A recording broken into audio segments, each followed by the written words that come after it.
There was confusion yesterday in the investigation into the bombing, with various news outlets reporting an arrest had been made before the Boston Police Department said no. Meanwhile, President Obama will attend a prayer service today in Boston. Lessons drawn from past crises are shaping President Obama's response to the attack. In particular, his speedy public response to the bombing shows that the White House is wary of replaying its handling of the underwear bomber you may remember from the Christmas of 2009 incident. In that incident, Obama waited 3 days before making a public comment. Peter Nicholas now joins us in Washington. Peter, good morning. Nice to be with you, Rolf. It's nice to have you coming in. So first off, why does this matter, whether the president speaks out soon or not? Well, to some degree, the public wants reassurance at a time like this, right? So you have a horrific bombing incident at an iconic event like the Boston Marathon.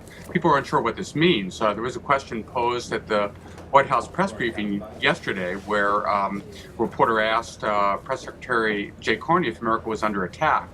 So the president has to provide some reassurance. The president has a bit of a ministerial role on occasions like this. He's the commander-in-chief in addition to being commander-in-chief.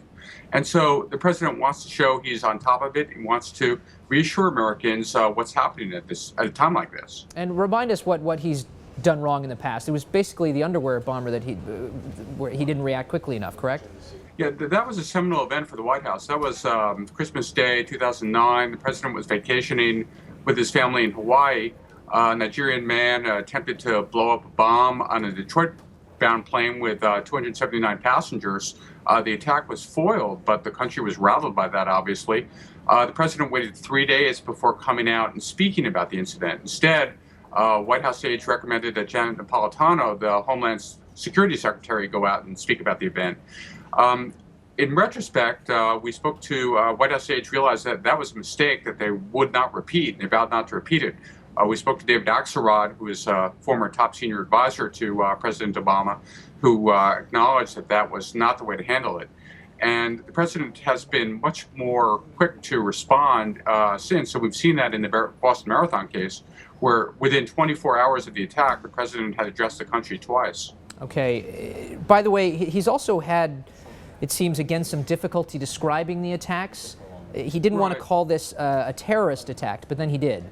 That's right. The White House is worried about was worried at the time about escalating it, having the word terrorism come out of the president's mouth just right then and there. The word terrorism for many Americans conjures images of 9/11, of the Twin Towers falling. So the White House is careful about how that word is used. But and the information was still coming in. They didn't have all the facts at their command. So what they did instead is the president did not use the word terrorism, but a White House official signaled to reporters shortly afterward that any time bombs go off at a public event like this, it's almost by definition an act of terrorism. That was on that was on the day of the attacks. The next day, the president explicitly and directly referred to the incident as a terrorist act. Mm-hmm. Will he, by the way, be speaking at today's memorial service in Boston? He likely will be speaking. Michelle Obama will be there with him. He's delivered, he's had to do all too many of these kinds of speeches, addressing the country and speaking at memorial services in the wake of terrible tragedies like this, including the Gabrielle Giffords incident, the congresswoman who was shot in Arizona. So he has some experience and familiarity with this, and some of the most memorable speeches of his presidency have come sadly at events like this. They have indeed. Peter Nicholas in Washington, thanks so much for joining us this morning. Let's be with you, Ralph.